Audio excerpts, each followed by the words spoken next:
আজানের সময় আকাশের দিকে তাকিয়ে একটি দোয়া পড়ুন, সাথে সাথে ফল পাবেন। মনে রাখবেন, আজানের সময় হচ্ছে এমন একটি মুহূর্ত, আজান দেওয়ার সাথে সাথে আসমানের সকল দরজাগুলো খুলে দেওয়া হয়। সুবহানাল্লাহ বলতে পারলেন না?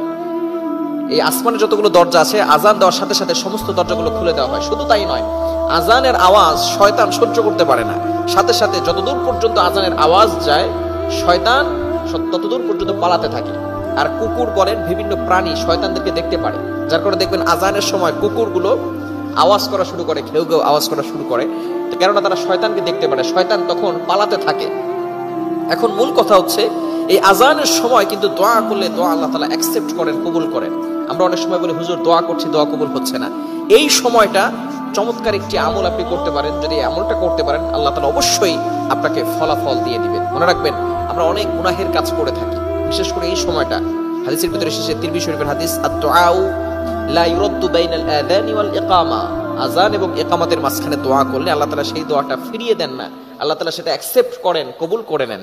আপনি যেই দোয়াটা করবেন, আল্লাহ তাআলা সেটাই আপনার জন্য অ্যাকসেপ্ট করবেন, কবুল করবেন। বিশেষ করে আযানের সময় যেহেতু আসমানের দরজাগুলো খুলে দেওয়া হয়, এই সময় আপনি দোয়া করবেন। বিশেষ করে আমরা অনেক গুনাহের কাজ করে থাকি। নবীজি সাল্লাল্লাহু আলাইহি ওয়াসাল্লাম, তার সামনে আগে পরে পিছনে কোনো গুনাহ ছিল না, তারপর নবীজি, এক হাদিসের ভিতরে এসেছে প্রতিদিন তিনি 70 বার ইস্তেগফার করতেন। অন্য হাদিসের ভিতরে এসেছে নবীজি সাল্লাল্লাহু আলাইহি ওয়াসাল্লাম দৈনিক 100 বার ইস্তেগফার পড়তেন।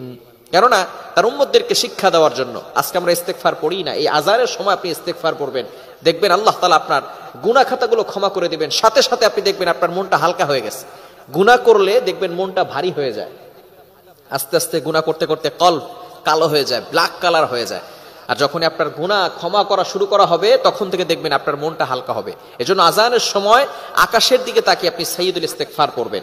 বুখারী শরীফের হাদিস, শাদ্দাদ ইবনে আউস রাদিয়াল্লাহু তাআলা আনহু থেকে বর্ণিত, তিনি বলেন, এই সাইয়্যিদুল ইস্তেগফার যদি কোনো ব্যক্তি দিনে পড়ে, ওই দিনে যদি সে ইন্তেকাল করে, দুনিয়া থেকে বিদায় নেয়, আল্লাহ তাআলা সাথে সাথে তার জন্য জান্নাতের ব্যবস্থা করবেন।